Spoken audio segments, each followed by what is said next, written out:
Doing it. How are you doing tonight? No, Adrian Tomine is standing right behind me, so you should sound excited. So, how are you doing? Wonderful. Thank you so much. Thank you so much. We're so happy to have you here. Before we begin, we have a few announcements. The first one is if you have a cell phone or a smartphone or anything like that, don't turn it off, but set it to silent. Feel free to say things like, I'm at #Skylight Books. You know, tweeting Facebook all the way, or I'm here, checking out #Adrian Tomine. Okay, so you can do all sorts of stuff like that. Also, we've got some terrific people who will be coming to the store in the next few weeks. Trevor Healy will be here. Michelle T. With her Sister Spit tour will be here on October 18th. And if you haven't seen Michelle T. and Sister Spit, you must come to that. All right. Also, I'll make an announcement. If you have this official membership card, which means that you are a Skylight Books Friends with benefits, not only do you get a discount on books, but you also get priority in the signing line. Okay, so if you are a friend with benefit, just stand right here at Social Sciences, and then other people can stand over that foreign language, and then we'll get the signing going. What's going to happen for the signing is I'm going to move all the stuff out of the way and bring out a table, and you can sign away, okay? There's a lot of people here tonight. We're so happy that you're here. We're very happy to have Adrian Tomine here. And if you want to check out our other side of the bookstore, at the annex, you'll see his work on the wall. So, we're always happy to have Adrian Tomine here. I'm sure you're familiar with his work. That's why you're here. You've seen his work on the New Yorker. And he's also just a really terrific person. He's great to right, Adrian? He's a really terrific person, At least he convinced one person to marry him. So and he does some great artwork. Ladies and gentlemen, please welcome Adrian Tomine.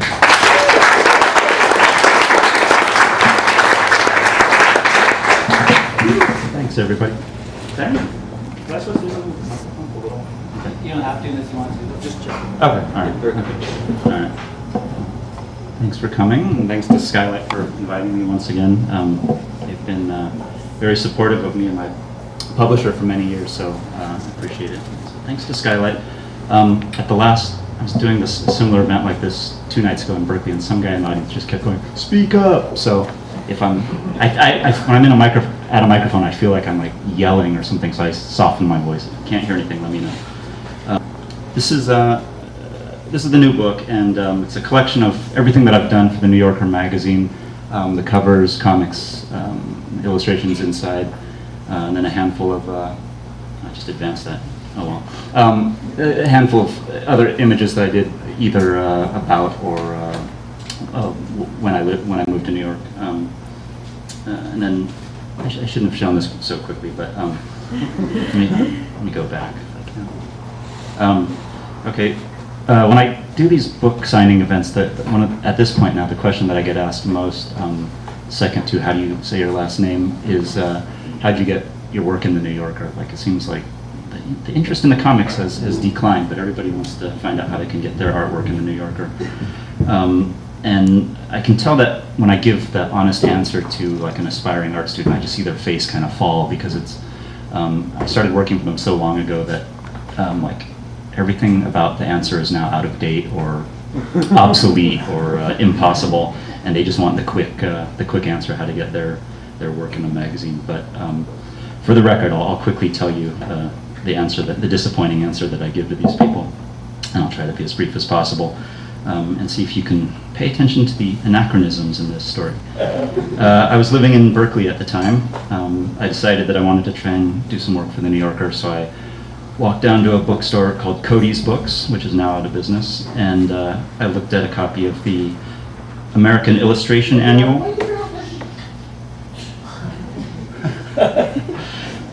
And wrote down the name of an art director at the New Yorker on a piece of paper. And then I walked over to an office supply store in Berkeley, which is also now out of business. And I bought a kid's school folder, like a Trapper Keeper thing, and some adhesive mailing labels. And then when I got back home, I found a stack of tear sheets where like I'd actually saved the printed illustrations that I'd done for other magazines. And I stuffed those into the folder, and then I ran the mailing label through my inkjet printer. And in a very I actually found this recently. I should have scanned it, but in a very hip-looking font called Orator, I printed out my name, P.O. box, and fax number, which is how we used to transmit images. And then I stuck that label onto the front of the folder. I was going to New York anyway to visit a friend, and so I brought the folder along with me. When I got to New York, I borrowed my friend's White Pages phone book and looked up the street address of the New Yorker's offices. I walked over to that address where the offices are no longer located, and at that point, the security of these buildings was a guy just telling you where to go. He just directed me towards the right elevator, and I went up and entered the New Yorker offices. When I got there was a fairly intimidating receptionist, and that part of the story is still the same. This guy still works there, and I walked in and he just stared at me and didn't say anything, just looked at me, and I finally said, "Can I leave some of these illustration samples here?" And he stared at me again, and finally he said, "You can." Went back to his work, which showed great economy of language, I thought. So I just sort of threw the folder on the counter and left. And then eventually I went back to Berkeley, and sometime later that year I got a call from Chris Curry, who's one of the art directors there, and she was asking me if I could draw a picture of a band called Luscious Jackson. Which is, sounds, that's not a slight on Luscious Jackson. That's just I guess that's my long-winded way of saying that I don't have any really good practical advice for anyone about how to get published in the New Yorker, except for the process. I think is still basically similar. That you want to show samples of your artwork to an art director there, but I think the internet has made that all a lot simpler than when I was doing it in 1999. Another thing that people sometimes ask me about is the process of making a New Yorker cover. And so I've just got a few slides here to show that process for this first cover that I ever did for them. After I'd been doing illustrations on the inside of the magazine for a few years, I got a phone call from a woman named Françoise Mouly, who's her title is art editor, and basically in collaboration with the editor David Remnick, she's in charge of making that cover happen every week. And so she just basically let me know that she was open to me submitting ideas to her, and I, instead of seizing upon the opportunity like any professional illustrator would have, I just got intimidated by the idea of trying out for something, kind of like sticking my neck out like that. So I never took her up on her offer until probably a couple years later. She finally called me up on the phone and kind of, I'm friendly with her, so she kind of chastised me for not being more proactive, and she's very familiar with the eccentricities and the psychology of cartoonists. Her husband's Art Spiegelman, so she was very, she kind of just, I think one of her talents is that she knows how to deal with weird cartoonists and how to get them to produce something that's suitable for a mainstream magazine like the New Yorker.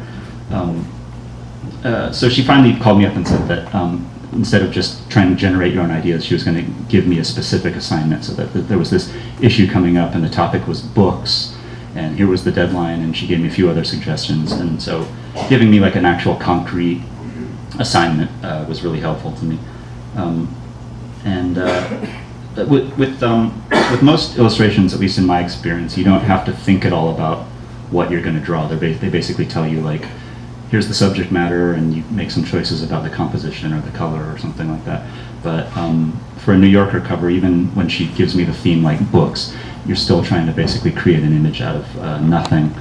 And I found that if I was working on some other project or just doing other things and always in the back of my mind thinking, oh yeah, I got to come up with a New Yorker idea, like, it never comes to me. So I had to force myself to sit down with a blank sketchbook and just start filling up the pages with these tiny little ideas, and I had to do something which is really against my normal nature, which is to allow myself to put down any idea that came to me, no matter how bad it was. And in fact, when I went back and looked at this stage of the process, this is the only page I'm going to show you, even though there were many of them, because the ideas really were so bad. But I feel like somehow committing the bad ideas to paper clears a path for better ideas. So it was useful. These are all about 1 inch high, and this is still the process that I go through now when I do covers for them. Let's see here. So yeah, those were like, they call them thumbnails. They're just tiny, tiny little sketches just to try and get the basic idea down. The next step was trying to develop any of those ideas that I thought might have some potential, so I started sketching them bigger with a little more detail. This is one of the first ones I did like this, and obviously there's not really much to it. I was adapting to living in a smaller apartment in Brooklyn after moving from California. So, like I said, you have to get some of the bad ideas down on paper to clear the path. And then I thought that by maybe turning it into a guy instead of a woman and adding a little more detail that it might might make it better somehow, which it obviously didn't. At this point, Françoise Mouly intervened a little bit and gave me kind of a pep talk, and basically told me that I should stop trying to approach this like an illustrator and do it more like a cartoonist, which was useful advice to me. She said that every cover for the New Yorker didn't have to be a funny gag or a witty political statement, but her phrase was that she wanted it to be a picture that can be read. That there has to be some just little hint of a narrative or some sort of idea that you can get that might take you a few more minutes than if you were just to glance at it for a split second on the newsstand. So I kept that in mind, and I moved on to some different ideas. And the idea here was like a needy author trying very hard to be recognized in public, which is not at all autobiographical in any way. But I think Françoise said it was a little, the word she used was pathetic, which I instantly agreed with, and actually she thought there might be some concern about how the authors who they were publishing in this issue would feel about that image on the cover. I went back to some of the earlier ideas that I'd had. And I think this is one of those ideas that's more likely to occur to someone who had just recently moved to New York. I think if you've lived there your whole life, you just think of the subway as like this, quick way of getting from point A to point B. But to me, it was fascinating, the experience of sometimes it's just like when two trains will come like almost inches apart from each other, and for just a few seconds they'll line up at the same speed, and you'll have like this eye contact with someone in the next train, which is usually just like more like startling and awkward than anything else. But I tried to turn it into a little more of a romantic image or something. But anyway, so Françoise saw some potential in this one, and I have to actually give her credit for kind of the most crucial suggestion, which is you can see that in the sketch that the books that the two people are holding are just blank. There's no detail on them, so they're almost just like generic props for the people to be holding. And her idea was for me to go in and draw a little bit of detail on the front of each book so that it was evident that the two people were reading the same book. So, and then that ended up being like the main thing that people remember about this image, so I definitely give her credit for that. And then after that point, Françoise basically just left me on my own to finish the image, which is, in my experience, is very unusual when working with an art director. This is kind of usually where all the back and forth begins, but she seemed to really put the emphasis on getting the ideas right and getting it planned out in advance, and then beyond that trusted me to just execute it. So this is the finished ink drawing. That's just ink on paper, which I scan into a computer and then add the color, and then that's the finished cover with all the logos and everything. One of the more unexpected things to me about doing drawings for the New Yorker is the feedback and the response that I get. I'm used to getting all kinds of, a range of responses to my comic book work, but not to my illustration work. It usually just kind of comes and goes, and it seems like that there's still people out there who consider the cover of the New Yorker and think of it as an image that someone sat down and created rather than just like a little decoration for the article that they're trying to read. And these are people who still, I'm happy to say, write letters and send them into the offices of the New Yorker, and they forward those to me sometimes. I guess by trying to stick to Françoise's idea of making pictures that can be read, I've ended up with some images that have been more open to interpretation than I expected. So I'll show you a few of those. this is actually, there's a print of this that Skylight printed, and it's over in their next room. But this was just a pretty accurate depiction of my first apartment in Brooklyn. The entrance to our apartment was right next door to this really kind of old school, dusty, cavernous used bookstore. And the week that this issue came out, I noticed that the bookstore owner had cut it out and pasted it in the front of his window, which I found flattering. But shortly after that, I heard from several different bookstore owners in different parts of the country, basically asking, why'd you draw my store on the cover of the New Yorker? And at first I thought it was like a metaphorical thing, like the plight of the independent bookseller. But they were actually specifically asking, like, what were you doing in, Oakland, and why were you sketching the exterior of my bookstore? And since then, I've actually, just out of curiosity, gone and actually visited some of those bookstores, and they look nothing like this. So it's like, nothing at all. Like the one in Oakland is actually a stairwell that you have to go down to, and it's hard to explain. Another interesting response about this one was from people who I think didn't notice the detail on the box that the guy was delivering and didn't pay attention to the sign above the store. And several people asked me if it was some sort of statement about like a interracial love triangle or something like that. They were trying to ask me what I was trying to say about that. And the most surprising response to me was that the New Yorker has a website where they sell prints of some of these cover images. And I heard it's maybe an unsubstantiated rumor that a certain online retailer had purchased 10 framed copies of this image to hang in their offices, which in my mind it seemed like it was like the hunter putting like the taxidermy deer head on his wall or something like that. Or maybe I'm being cynical and there's someone there, nice person with a guilty conscience or something, I don't know, but it did seem a little misguided. For the most part, I really love living in New York now, but I think that having spent all of my life prior to that living on the West Coast has made it pretty much impossible for me to ever fully embrace the extremes of the weather there. And this was based on a fairly common experience in New York of taking the subway in the summer, and then when you're getting out, you find that a torrential rainstorm has arrived while you're in transit. And then you have to stand in a particularly fragrant stairwell with a bunch of strangers who are all sweating, and you wait for the storm to pass. So this was kind of like me venting and complaining in the form of a drawing. I came back from some errand in a bad mood and put this down on paper. And I think at this point my wife would prefer I vent and complain in the form of drawings than the way I normally do. But this was just like, obviously that's supposed to be me on the right-hand side, and there's sweat drenching through my shirt and everything. But when this was published, I heard from all these lifelong New Yorkers who said, "What a wonderfully quintessential New York moment you captured, and that's why I love living in the city." And I thought it was this beautiful portrait of life in New York. This was kind of a weird one, and I'm actually surprised that they ran it on the cover. But a few years ago,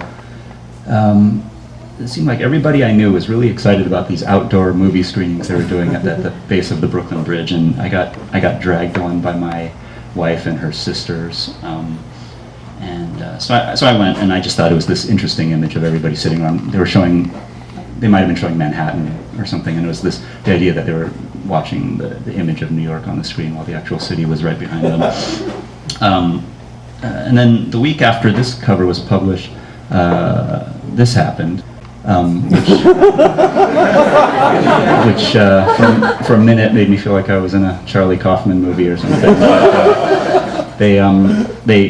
The organizers of this thing actually contacted me through the New Yorker, and in front of the screen they have like a stage with a microphone, and there's like hundreds of people who come to this thing, and they actually asked if I wanted to get up on that stage and say a few words about why I love the outdoor screenings in Brooklyn. The truth is I wasn't really a fan. I'm actually not really a fan of doing anything outdoors in New York during the summer, but especially not watching movies while you're sitting in wet grass and it's humid and people are eating food all around you and you're getting attacked by mosquitoes. And but the guy was so enthusiastic and he was so honored and everything, so I had to make up some excuse why I couldn't do it. But I guess I wanted to explain that some of these drawings are more just like observations. They're not endorsements or advertisements for whatever it is that I'm depicting. But I thought that might have seemed insulting. And this one was actually a lot more work than you might think, because the New Yorker has fact checkers, even for illustrations, and they can be pretty rigorous. And I was told that all the details of this image had to be absolutely accurate in terms of, there were discussions about the flow of traffic and which buildings from the skyline would be visible and the details of the bridge. And so I was going through a very surreal week of sitting in front of my computer on the phone with someone at the New Yorker, and we were both looking at Google Maps, like the street view, and like trying to find the right location for this idea that I had. And I mean, the idea has nothing, I mean, it's just like kind of me projecting my unhealthy feelings onto some hypothetical child, the idea of like maybe not wanting to go away from the city and go kayaking or something like that. But, so anyway, but the people at the New Yorker said that they know from experience that their readers are real sticklers about like geographical detail and all that kind of stuff. So they made me really sweat over it and make sure I got it right, and that if I did anything wrong, that we'd hear about it. So a few days after this cover was published, a handwritten note arrived at the offices, which they forwarded to me, and it said, your July 26, 2010 cover showing a young girl going on vacation, looking out the back window, not safely strapped in, is the height of irresponsibility. Should there be an accident, the mother will not be smiling. Okay, I'm going to just do one last thing very quickly. This is the introduction that I wrote for the new book, and I'm kind of opposed to the idea of cartoonists reading from their work. It seems always like it's sort of a bad idea, but out of deference to my publisher, I'm going to give it a shot. It's probably obvious that I'm not a performer of any kind, and so I apologize for not being able to make words that I actually wrote myself sound natural or believable, but here we go. It's called On Attending the New Yorker Holiday Party for the First Time. And being a little vague about the date, because this actually conflates little experiences from every time I've gone to one of these parties. And the other thing that I should have explained in the book is that for someone at my level, you don't get to bring a guest. So it's like very explicitly stated that this invite admits one and is non-transferable. So I always have to go by myself. And I don't even know why I go at this point. But so this is sort of based on several of those experiences. What's that? Even now? Even now, yeah. I went a couple of weeks ago and found myself bizarrely literally reenacting this strip that had just been published.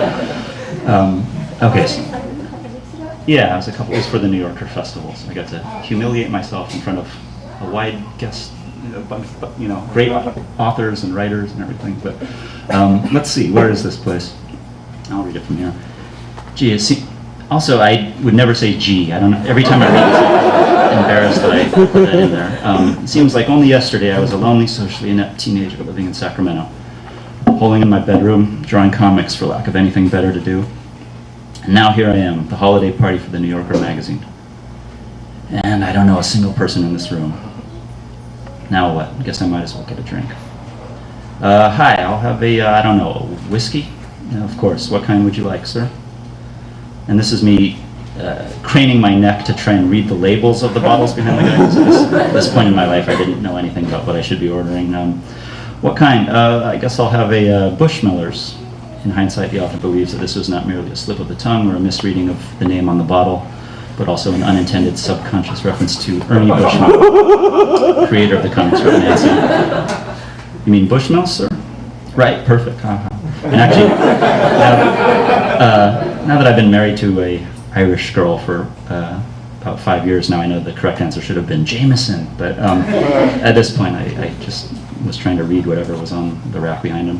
The first embarrassment of the night. Cross that milestone off the list. Sip. Well, I guess I'll do my usual loner at a party routine. I wander around acting like I have some destination, occasionally asking random people for directions. you know where the coat check is? And I think that I should point out that when I'm in these situations, I imagine my voice sounding kind of like the way I'm forcing it to sound right now, but I've been told that in reality it sounds more like, you know where the coat check is? I don't know why this feels less weird than just standing in one place, but it does. Is the coat check this way? Oh, sorry, I should have said, this is sort of PG-13 rated, so there's a few minor swear words. Holy shit, is that Philip Roth? It is. He's headed this way. And since I'm here, I'll show you that as Philip Roth approached me, I went. I don't know why. Jesus Christ, I just gave Philip Roth a "what's up" chin nod. I'll never forget the look, the stone-faced look on his face. Like, why did you just do that? What's wrong with me? I've got to stop acting like a starstruck hayseed tourist.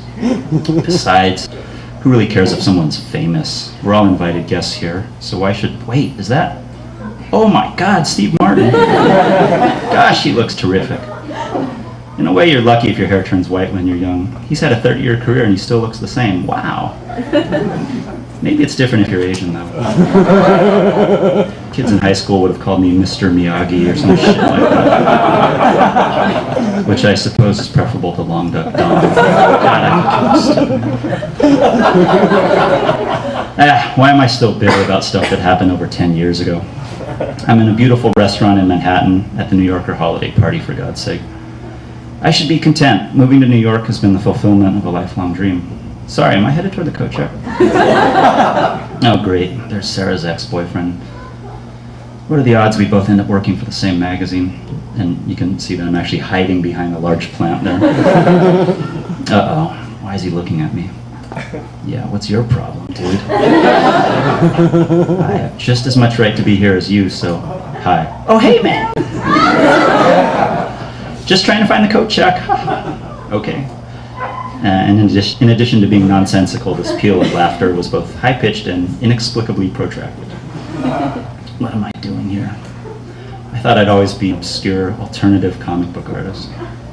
Now whenever I meet an art school student, the first thing they ask is, how'd you get published in the New Yorker? When I tell them that I just went to the offices and dropped off a portfolio, they think I'm either lying or bragging. And who can blame them? I find it hard to believe myself. Sometimes I still feel like I tricked the magazine into it somehow, or that this is all part of some affirmative action thing that everyone's kept secret from me. Coach? The truth is, I used to do a lot of illustration work that I was embarrassed by, stupid stuff just to make a quick buck. It's a big relief when you're actually proud to be associated with your employer. I mean, the New Yorker is the only magazine I've ever subscribed to. The author is conveniently overlooking his mid-80s subscriptions to Starlog and the Comics Fires.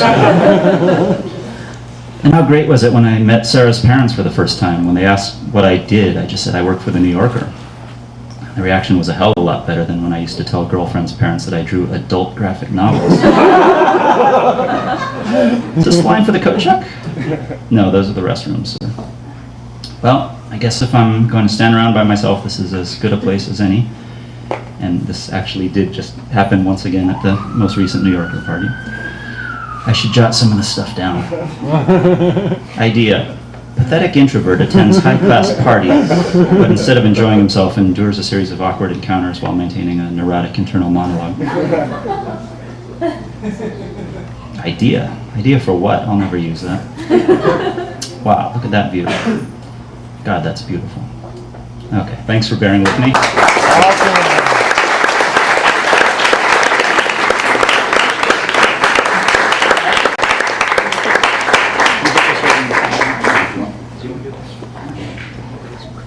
Okay.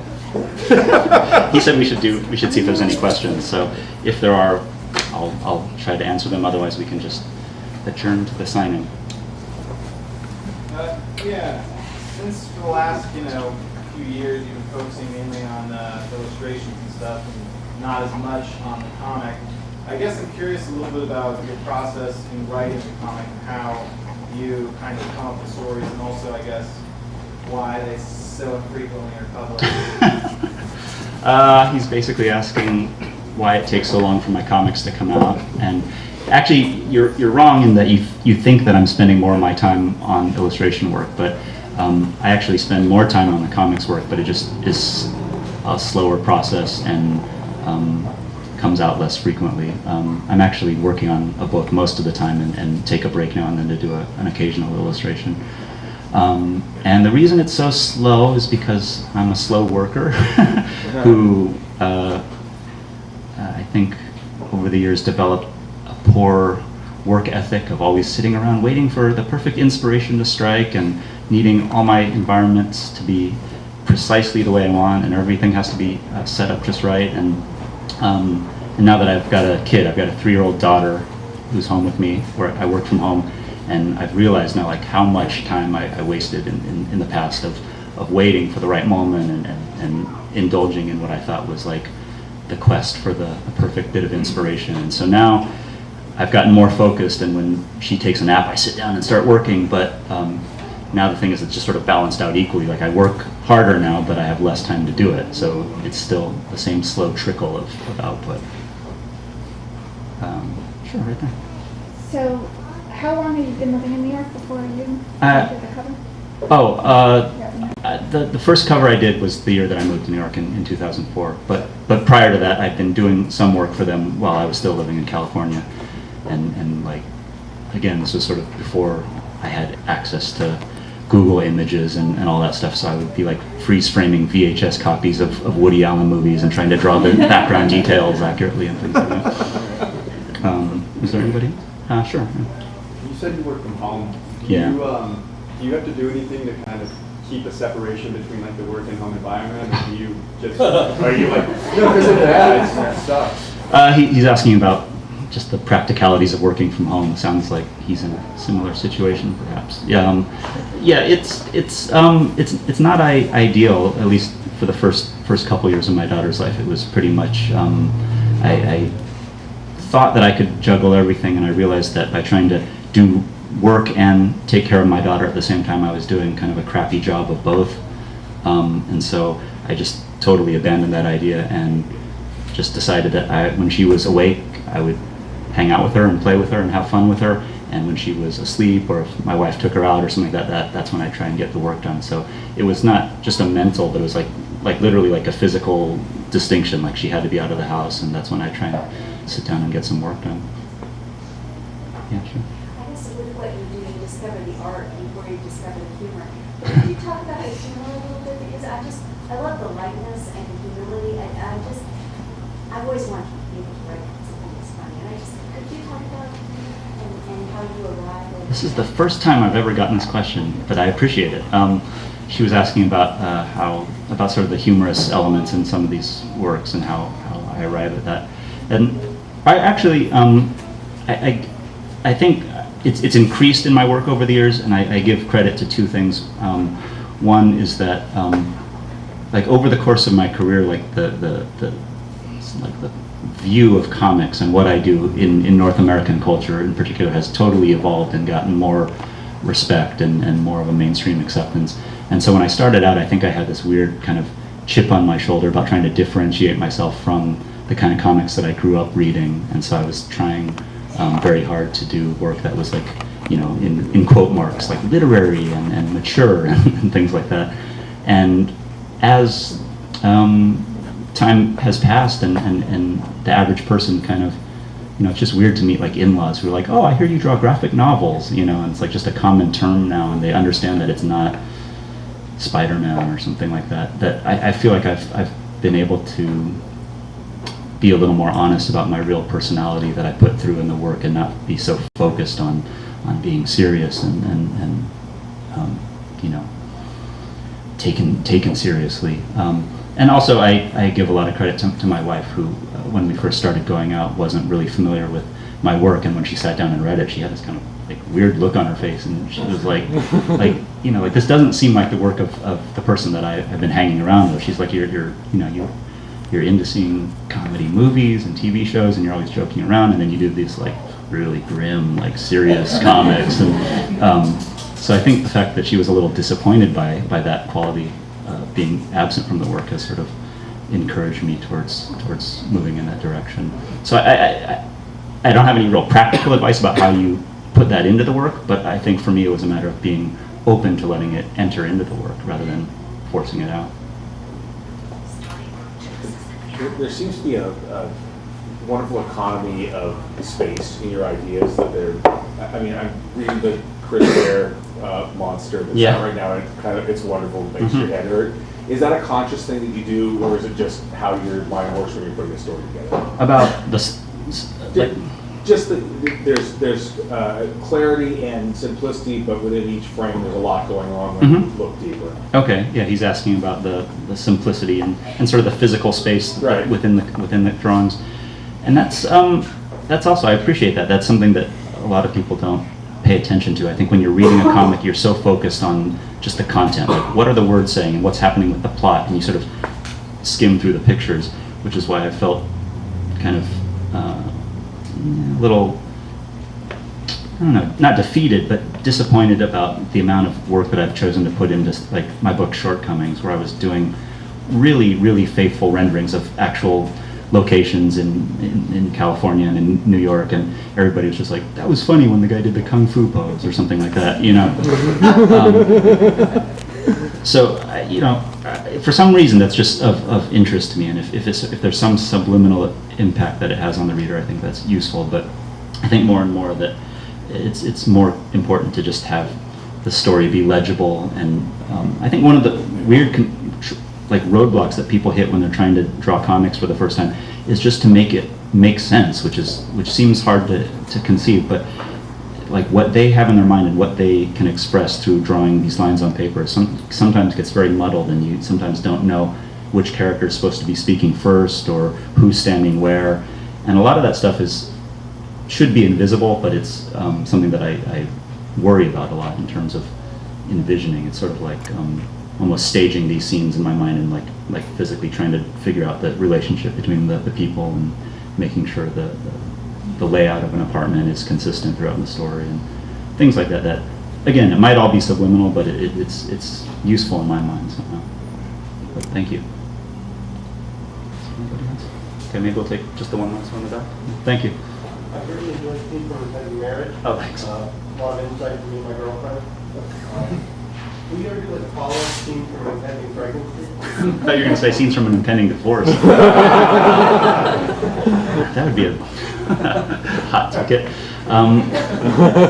He's asking, I did a book that was basically just a reprint of the gift that my wife and I gave out at our wedding, and it's just an autobiographical vignettes based on the process of leading up to our marriage. And he was asking if there was going to be a similar book about having a kid. And the answer right now is no, but you're not the first person who suggested. I've actually seen a mock-up cover with a similar layout, but a pink background, and but it's a lot tougher. I feel like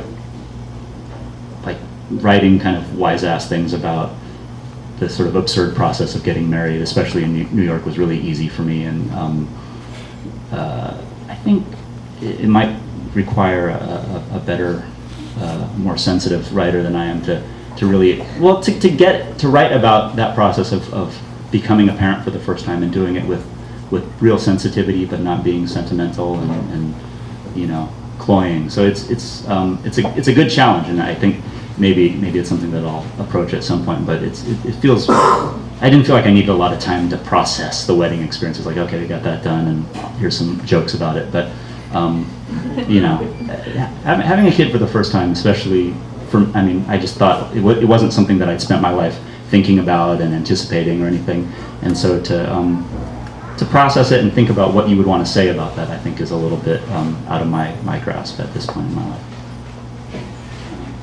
Okay. All right. Thank you. Thank you very much.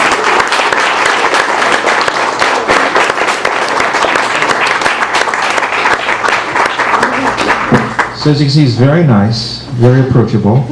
So what I'll do is I'll move all this stuff out of the way. Again, friends with benefits, if you can have your card ready, standing over here. And then other people can stand over here. And thank you for coming.